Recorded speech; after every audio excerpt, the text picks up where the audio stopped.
Because I always told my wife and my kids, I'm never going to be like my dad. And I'm never going to leave you. And then when she did leave, and I had just come home from work, and it was like, wow. Oh, so it is me. Let's be honest about recovery. The rewards, the challenges. Let's talk about our failures. We are flawed people, after all. Let's challenge the stigmas that weigh us down. Because while most of us are looked at, few of us are seen. Let's talk about addiction. And how Christ overcomes our weaknesses. Because we are loved. Because we are loved. Because we are loved. We are loved. We are because loved. we are loved.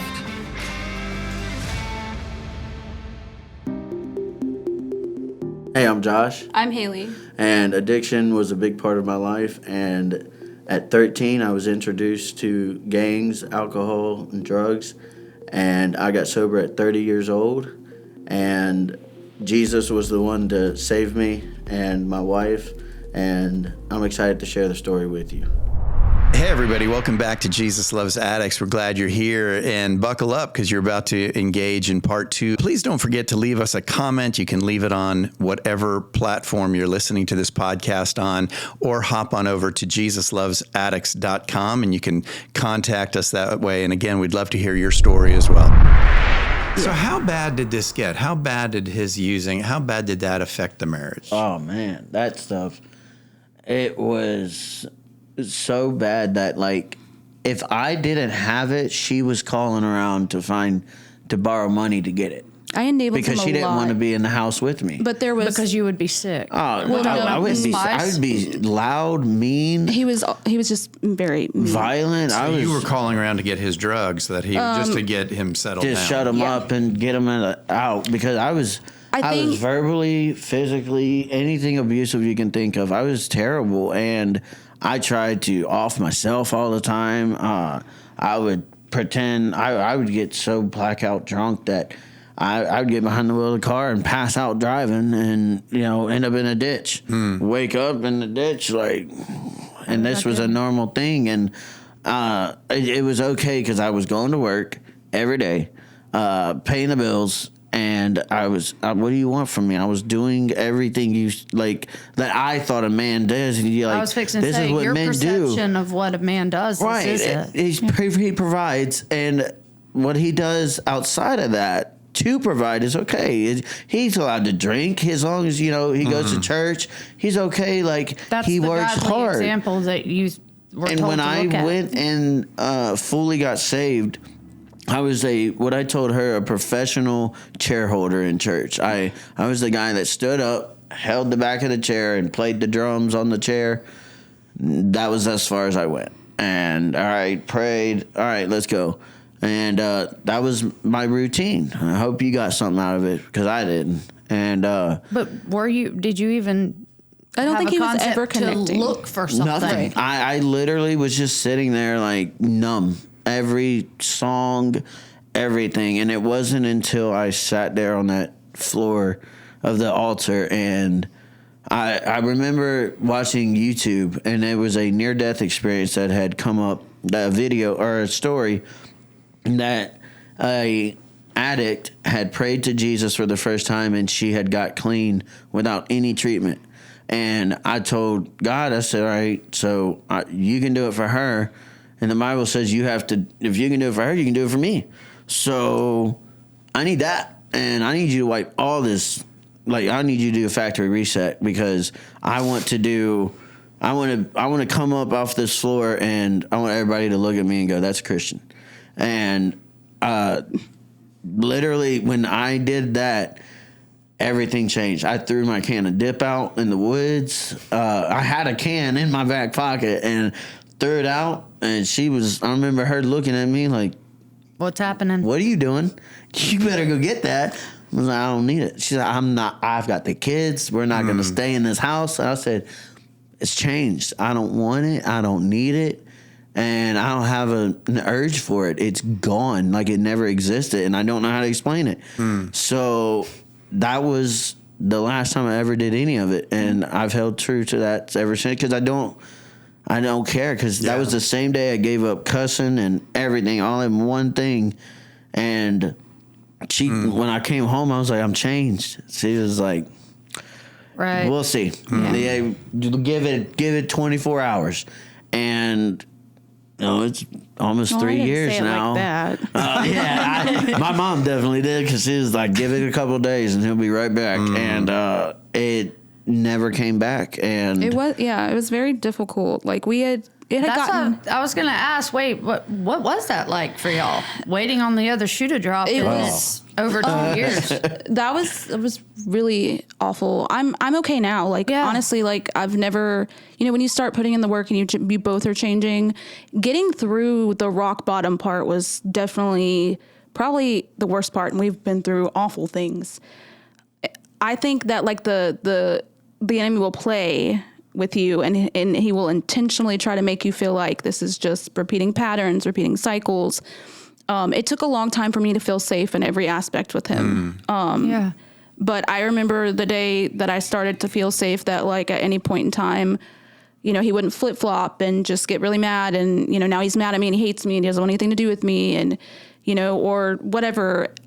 I just looked at him and he was standing in the kitchen and I was like, I don't think I've ever felt safe like this in my life. And it doesn't feel like home, but it feels nice, and it's difficult still. Like sometimes I feel like I'm broken still because, to me, home is chaos. And like, I'm constantly going, I'm constantly planning. So I really tried to like, just heal with that over the last, couple years with God, because there's no way that we can make this marriage work or set these examples for our children if I can't do my part in healing too. Because it's not just him. Like it wasn't like he was the center and I'm some saint. Like I just, I was very passive and had no boundaries. Right. And when I realized that, it was way too late. And then I grew numb and angry and bitter and hard and resentful towards him. Yeah. And in fact, we did for some reason forget to say that, but like before he got saved, that Monday we were going to file papers for a divorce. So literally that Sunday he got saved. Monday we went to the appointment, but they pretty much discussed that you can just like, they prefer you to have counseling meetings.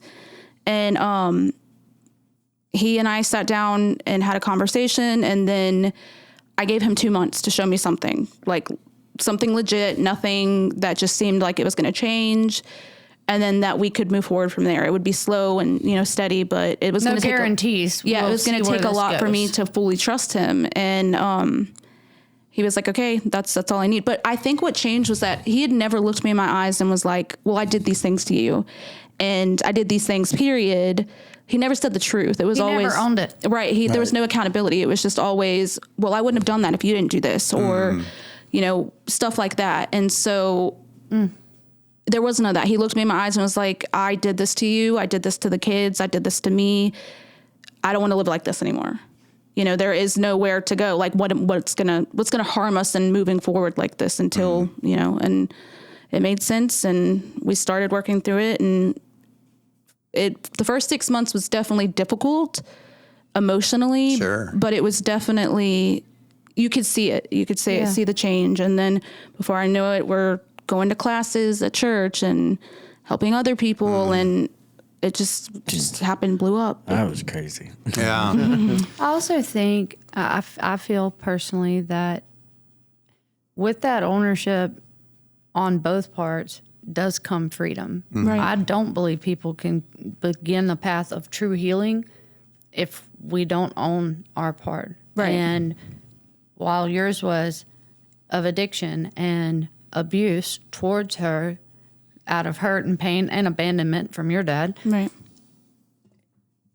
Yours was the receiving end of the trauma, but you're like, I allowed this. This is my part. I don't know that y'all would be sitting here together if both of you hadn't come to that. Right. Mm-hmm. Did I hear correctly, though, that there was a moment where you did leave? Yeah, packing. I'm glad you caught this. So actually, Josh is like, what? 2021,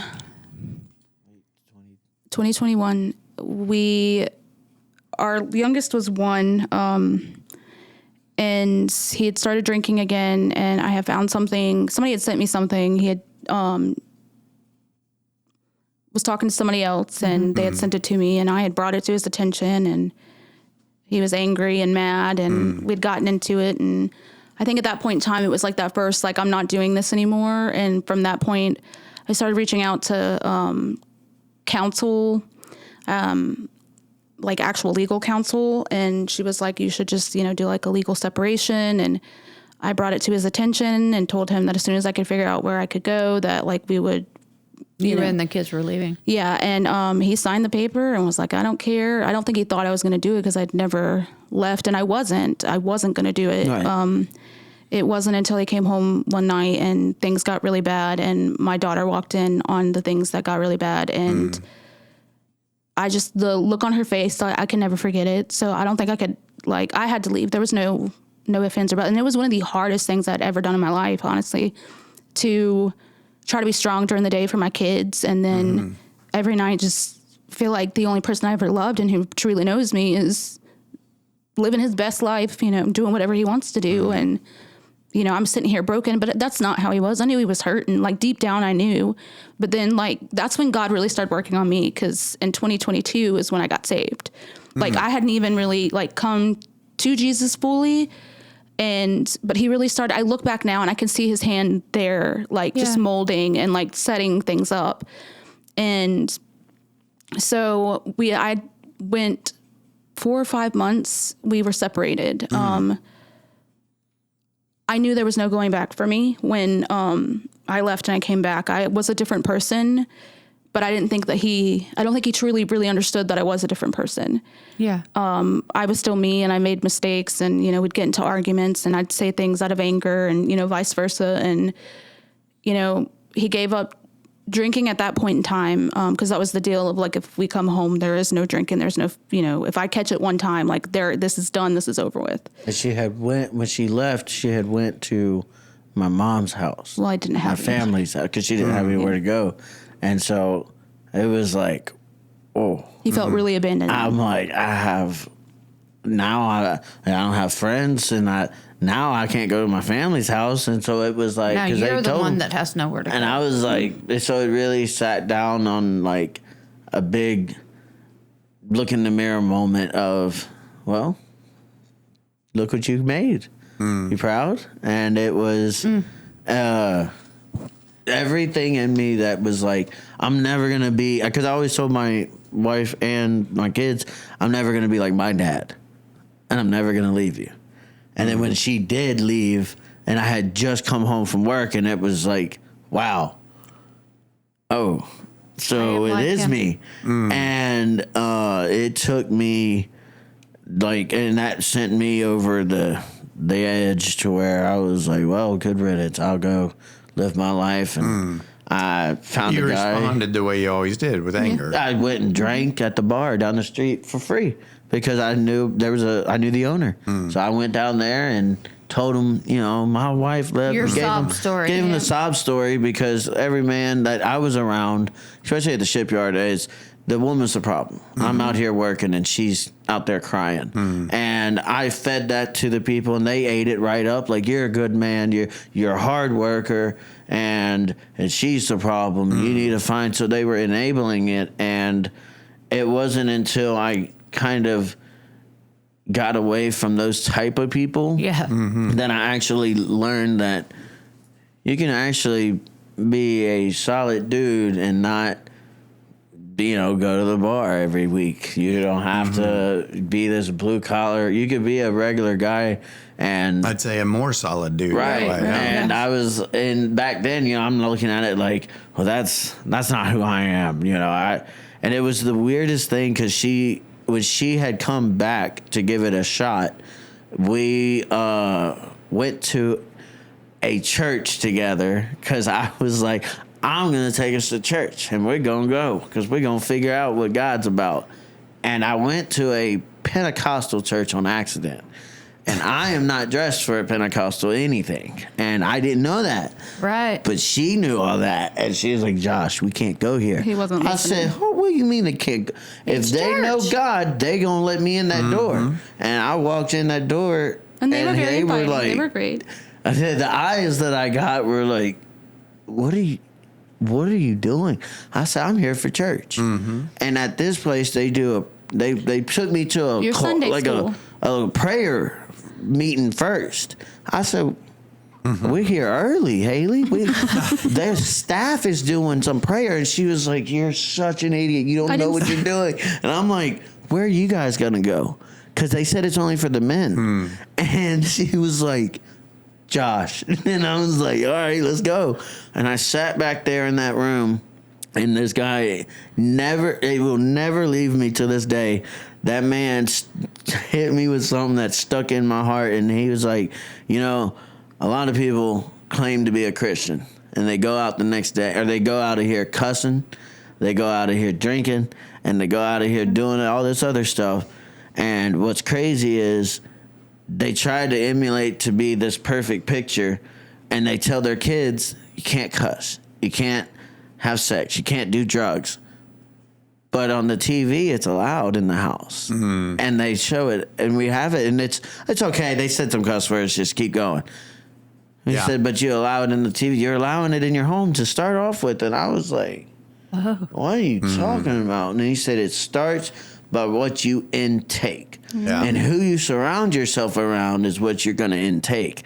And show me your friends, and I'll show you your future. Yeah. And I was like, I got friends that are good people. They're all divorced now.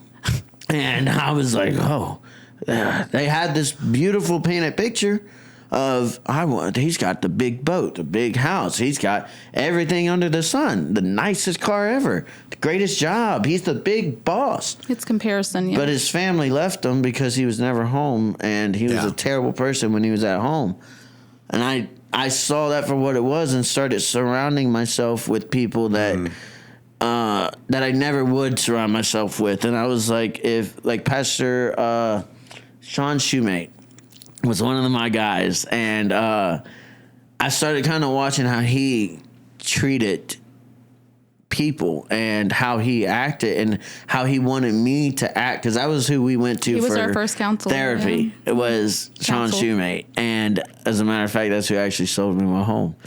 And he multi-talented. He literally stuck with us from, I think he saw those two kids, and he could see what God was doing. Yep. And I think that he was just like, we went 2 years without going back to church, and every single time I turned around, he's messaging to Joshua, when you guys coming back? I'm just checking in on you. He was the one who actually baptized me when I went up there in my regular clothes, and he was like, he was an anchor. Is it time? I've been waiting for this, and I was like, shut up, bro. Like, I've already heard the big man upstairs talk to me, and now he's like, bro, hold your mouth. I was like, yeah. And it changed my life. And those kind of people is kind of who I started surrounding myself with. And it really, really took a big turn for us. Well, this verse kind of comes up a lot, but the verse about bad company corrupts good morals, and so again, insinuating the opposite, good company will support good morals. So I love that.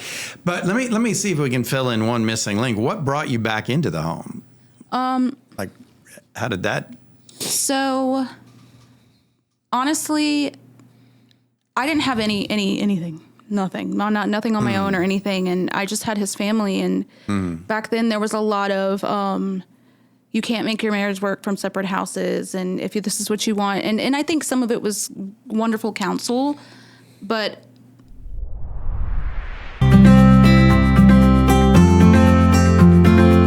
I'd like to take a moment to recognize a major podcast sponsor. Today's episode is brought to you by America's Thrift Stores, your go-to option for decluttering and giving back.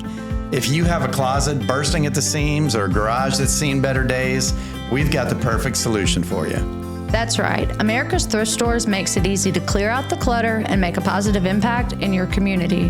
Whether you're cleaning out your wardrobe, downsizing your living space, or just looking to give back, America's Thrift Stores has you covered. And here's the best part. You've got options. Schedule a hassle-free home pickup, drop off your items at one of their convenient donation sites, or swing by an America's Thrift Store to donate in person. No matter which way you choose, you're making a difference. Absolutely. Every donation you make to America's thrift stores directly benefits charities in your area, such as the Home of Grace and other fantastic organizations dedicated to helping those in need. For example, donations made to America's thrift stores in southern Mississippi help the Home of Grace provide support and assistance to individuals facing drug and alcohol addiction. Your contributions make a real impact on their mission to provide freedom from addiction through Christ-centered recovery. So not only are you decluttering your life, but you're also helping build a stronger and more supportive community. It's truly a double blessing. So what are you waiting for? Clean out that closet, clear out that garage, and make a positive difference in your community by donating to America's thrift stores. Visit America's Thrift Stores online to schedule a home pickup, locate a donation site near you, or get directions to one of their store locations. America's Thrift Stores, where giving back never goes out of style.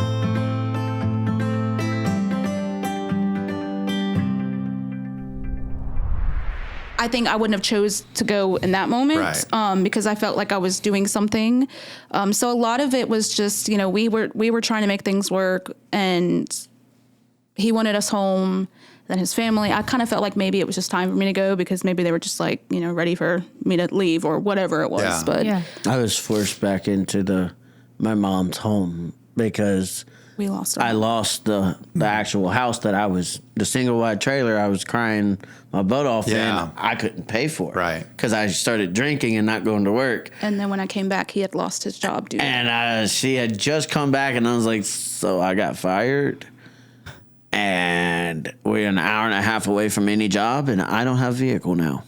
And she was like, we'll make it work. I'm going to go to work and do what I can. And I was like, oh, no, I also can't ever pass a drug test. So welcome back. And this is where we're at. And she was like, you sure up front? And she worked at Domino's for 2 years. Yeah. 2 years. And, we still lost the place. I tried to do everything I could.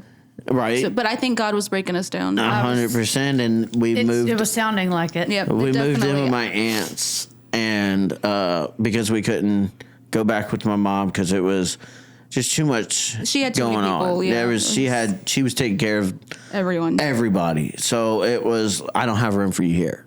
I know you're going through something, but let's just leave it in the driveway.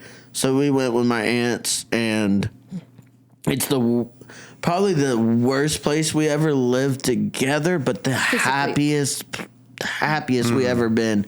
Like, physically, it's a horrible place. The atmosphere, the people were great. My aunts are amazing. And we slept on, it was a 2-bedroom, 2-bath apartment, and we slept on a sectional. My kids slept on one of the couches, and me and Haylee slept on the other. I slept like with my feet that way, and her feet came this way. And we were just so happy. And I had just got my job at Ingalls, so I was like, "This is great." And we're able to save up.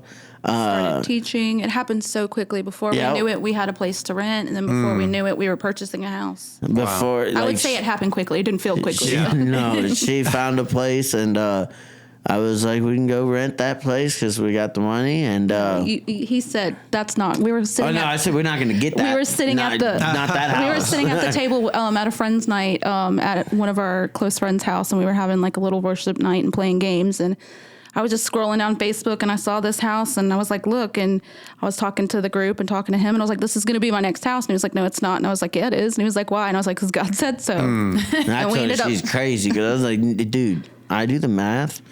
We're not going to be able to afford that. There's no way." And then I ended up teaching, and we got there. And then when we got it, I was looking at her, and she was like, I tried to tell you. and I was like, dude, there's no way. Yeah. That's amazing.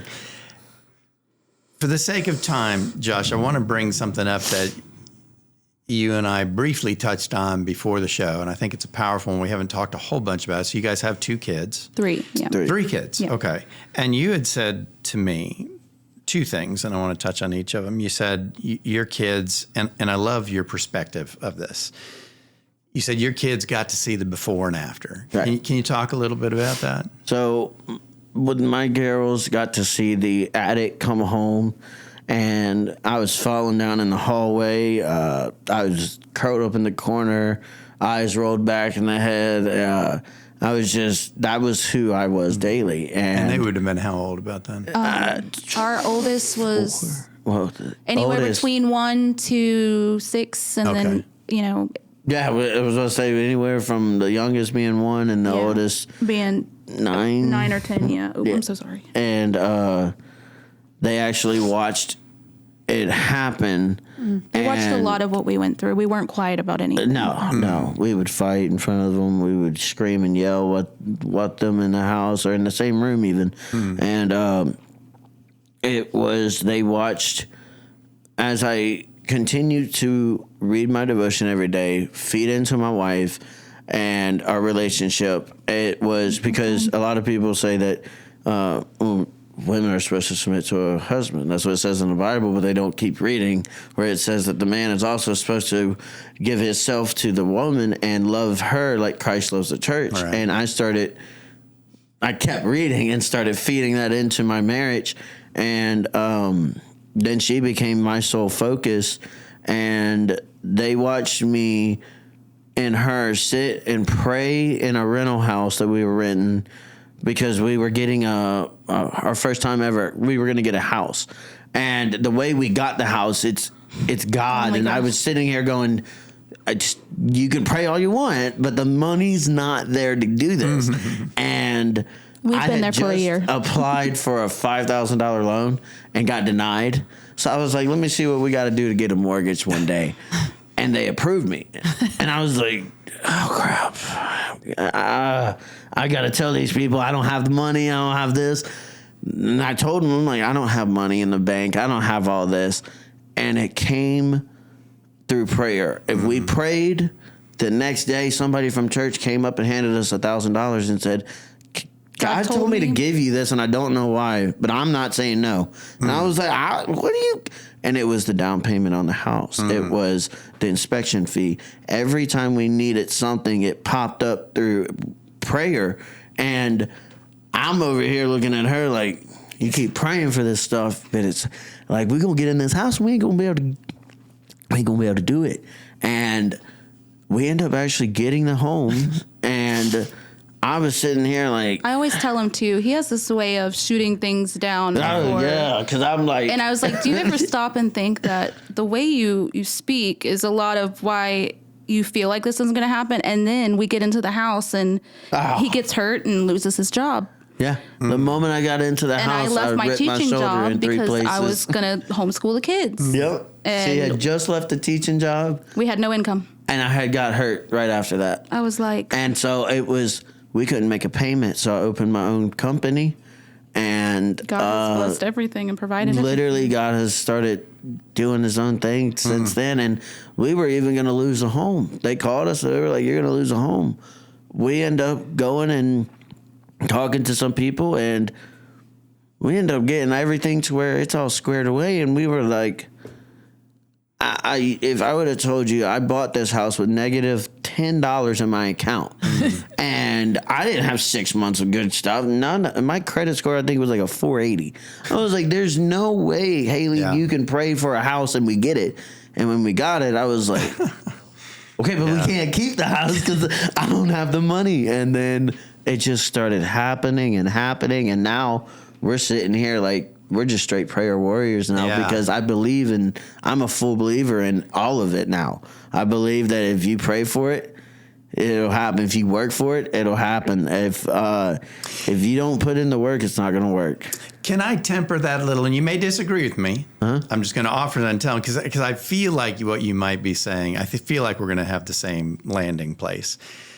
But I always want to be careful of that message. It's not that whatever I pray for, I'll get. Right. It's whatever I pray for, I'll get an answer. Yes. That answer might be no sometimes. Yes. Right. He doesn't give us the desires. Yes. Yeah. And you got to watch what you pray for. Yeah. We all have our waiting season. Like, I spent years before I even really had a full relationship with God praying for my family and Joshua to, surrender and be the man that I knew he was.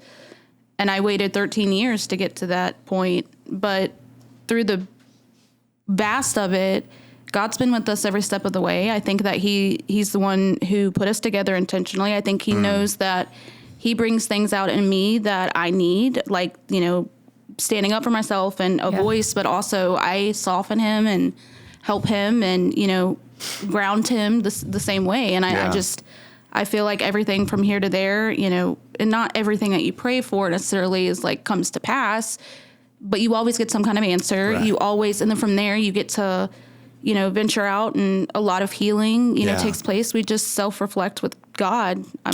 So let me ask you on the heels of that, just real quick, two kind of things to kind of bring us home here. Can you tell us about your salvation? You said you got saved really at what age? I was 27, I think. How did that come about in a real? So I had just gotten home. I was probably home from September, August. Okay, so I got saved 2 months after I got home, like when we separated. And he started his church venture. We went to the Pentecostal church, and we ended up on a little church on 67 out there towards Haylee. And I found myself sitting in a pew, and God was already working on my heart for probably about a year at that point then. And when I walked... longer. It was like I entirely just sat there, and everything that our pastor was saying I felt like it was directed to me, like he was only talking to me. Like, how could he know all the things that just walked? He doesn't know me. And all of a sudden, I heard it. Like I heard Jesus's voice, and I was like, well, I have no choice but to get up. Like I was the only person that got up, but I didn't worry about it. And I broke, but like from that point, I made it home, and I was like on fire. And that was probably the most difficult 2 years. 2.5 years, maybe 2 years, because the 2 years that came after that moment? After that, because he wasn't saved yet. Yeah. And so that's when it was very difficult for me to remind myself that I am who God says I am, while, having my husband practically tear me down because of things that he was walking through. And then me trying to be everything that I can be and work, all these hours. I'm working 16, 18-hour days. And, he finally gets a taste of what it's like to be a mom at home because he's with the kids all the time. That's hard. And then I'd rather work. But I also got the taste of being the sole provider too. Right. And so that really opened my eyes, and both of our eyes. And that was when we lost our home, and then we moved in with his mom, and everything just fell apart. Wow. And then it fell together, so. Before we go any further, let's take a minute to address the man or the woman listening to today's episode and wishing for a better life. Or maybe addiction has completely overtaken a family member or a friend. You are not alone. As you may know, the Jesus Loves Addicts podcast is produced by the Home of Grace, a Christ-centered addiction recovery program in South Mississippi with over 60 years of experience. The Home of Grace has residential programs ranging from 30 days to 12 months. With 2 separate campuses for men and women, they are fully staffed with caring individuals who want nothing more than to guide you to a life of recovery. Services include individual and group counseling, marriage and family counseling, classes, workshops, GED, and workforce training, all grounded in biblical principles. And because of donations from the community, the cost of the program is incredibly affordable. Thousands of alumni from across the country can tell you there is no other program in the world quite like the Home of Grace. If you want to start a new path to recovery, don't wait. Speak with an admission specialist today. Visit homeofgrace.org or call 833-55-GRACE to talk with someone. That's 833-55-GRACE. Call the Home of Grace today.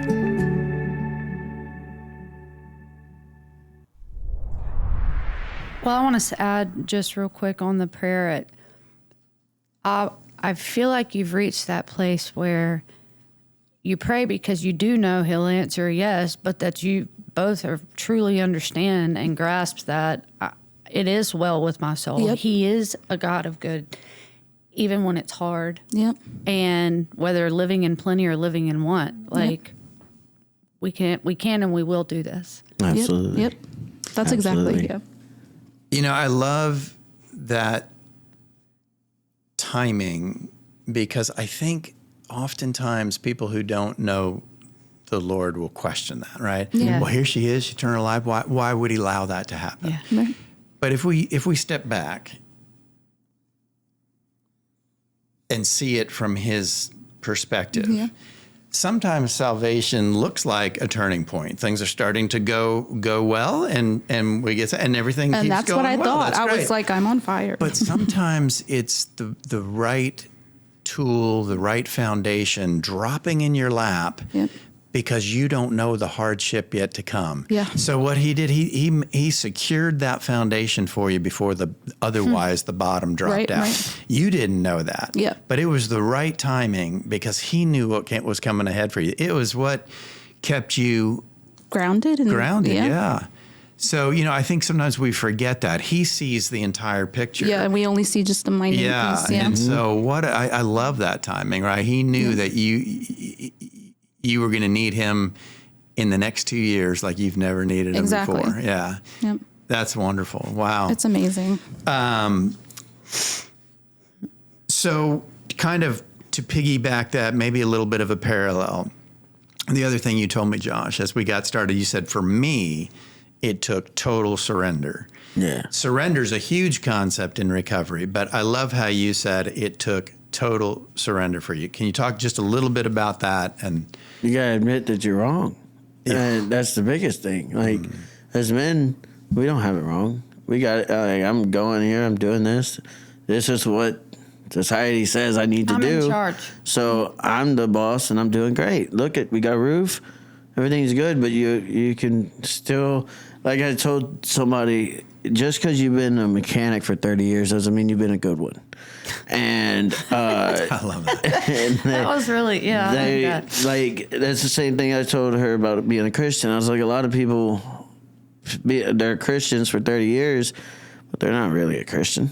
They're sitting on the fence, and the devil owns the fence, and I was definitely one of those that, God's real, but I'm still going to go out and do my thing because he's going to forgive me regardless, because that's what he died for. If he didn't die for nothing. He died for my sins. And I'm going to keep sinning. But it took me to realize you're wrong. And being wrong is where you got to start, because you can't just go, well, she did all of this, and if she would have been nicer to me or she would have done this, I wouldn't have done this. But you got to realize I'm accountable for my own actions. If a kid yells at me and calls me fat on the street, if I hit him, I'm going to jail. If I choose to walk away, you're responsible for your own actions. You can't blame the kid. You got to blame you. And it took me a lot of self-reflecting to realize that God is literally, if you give it to him, and you because I had nowhere else to go, because I was like, look, man, I don't want to go anywhere else, and I want to be on fire for you. I want to praise you. I wanted to raise my hands in church. I want what they have. But I don't want to do it for a scam, and I need proof. And I said, if you do this with all of my heart, I don't care what anybody says about me. I don't care what this dude over here thinks about me. If I'm at the altar every Sunday, I don't care, because that's my time, or that's one of the times that I feel drawn closer to you, that I'm going to go talk to God and no one's going to stop me. And I don't care what you think about me, because I was you. So, and I know what that shoe's like, and I don't want to wear them. I want to wear these new ones. And that took me going down there going, all right, I've done this to my wife. I've done this to my kids. I've done this to myself. And I've done this to like coworkers or anybody else. And I don't want that. I want to start doing like the Bible says. I want to start doing this. I want to live for you. I want to spread the gospel. I want to show them what you did for me. And I want to be able to share my testimony, because if I can do it, I promise you, if I can do it, anybody can do it. Right. Because I was so far gone. And when they say that he leaves the 99, that hits hard. Amen. Yeah. Wow. Guys, what a story. And thank you for yeah. And what a great way to see both sides of the coin, right? Right. And so thank you so much. I want to maybe in closing kind of, and I hope this honors, did you have something you wanted to add? No. Oh, okay. I hope this honors what you meant by this. It's certainly how I heard it. And I tend to be very sensitive to who's listening out there. So I know I try to kind of explain things. And I want to dig into something you just said there. You said, if you're on the fence, you may not even be a Christian. Right. And initially I thought, well, I don't know. But you know what? As I thought about it, and this is where I want to talk here. If you're sitting on the fence, I would agree. It may mean that you are not a Christian. In fact, I would say, and then let me explain it. I would actually suggest that it may actually indicate that you are not a Christian. This is not to shame you. Right. This is to challenge you. And here's what I mean by that. Somebody is out there listening going, well, what are you saying? I have to be perfect? Nobody's perfect. I guess nobody's saying that. Right. The choice to sit on the fence is a decision that the fence is okay. Mm-hmm. It's a decision you're making that I can sit in the world and call myself a Christian. Yeah. That may be really indicative that you are not a Christian. Nothing to do with behavior. We haven't even touched behavior. Right. When you wholeheartedly decide to run to Christ, yes, you will continue to be imperfect this side of heaven. Mm-hmm. But it's that decision that speaks to the condition of your heart. In that moment where you run to him because you recognize he is your only rescue, without a doubt, you are a Christian. You have chosen, I'm going to be a Christian. If I say I'm a mathematician, it means I honor the rules and laws of math. If I'm going to be a Christian, I am going to honor and do my best to live up to the rules of Christianity. Just like I'll make mistakes as a mathematician and the rules and regulations of math, I'm going to make mistakes as a Christian. It's the decision. So if you are comfortable on the fence, yes, that speaks to the condition of your heart. You haven't seen him for what he is. If you were drowning and somebody threw you a lifeline, you wouldn't say, well, my shoulder's touching the rope. That's probably good enough. You'd grab that rope like you're about to pull the boat under. Right.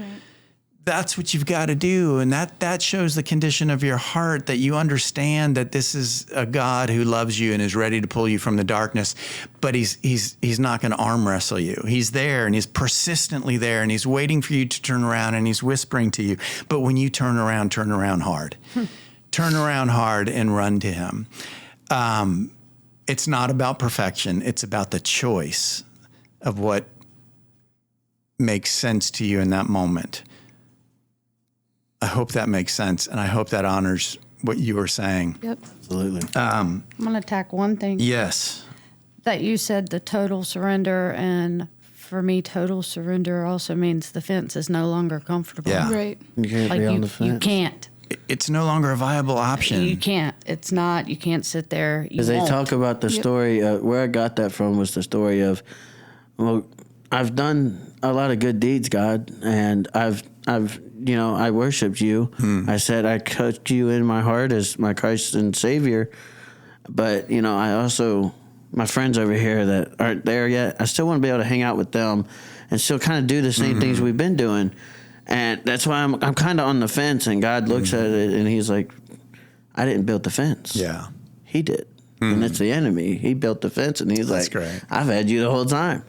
And you think I'm saved, and it always falls back to your heart, though, like your heart posture, and that's right. The desire to leave the fence altogether is when you're totally surrendered is heavily there. Like you don't when I got saved, I took off. I was doing widow walks and everything, like anything that I could do, and I just wanted to be around Jesus. I didn't have it in my everyday life, and I didn't have it coming from my husband at that point in time. So I wanted to be covered in every way that I could. And so I just dove in. But kind of like what you said earlier, sometimes God's prepping you for the aftermath. Yeah. And He was definitely doing that then, because if I didn't have that, I don't know where I would have been in those 2 years while we waited. And mind you, I used to tell her she was crazy, like all the time, like, you're just reaching. She probably had other people in her life telling her she was crazy. Yeah, and until I discovered it for myself. Yeah. And I was like, you were right the whole time, man. Yeah. Like, I never knew it. And so to land this squarely on a recovery concept, if you have experience in the 12-step program. They have an expression, and it's a wonderful one. It says, half measures will avail you nothing. It's all or nothing. Yep. It really is. And so I pray and hope that you guys seek first and find that all. Yep. Guys, we love you. More importantly, Jesus loves you. And we'll see you next time on Jesus Loves Addicts.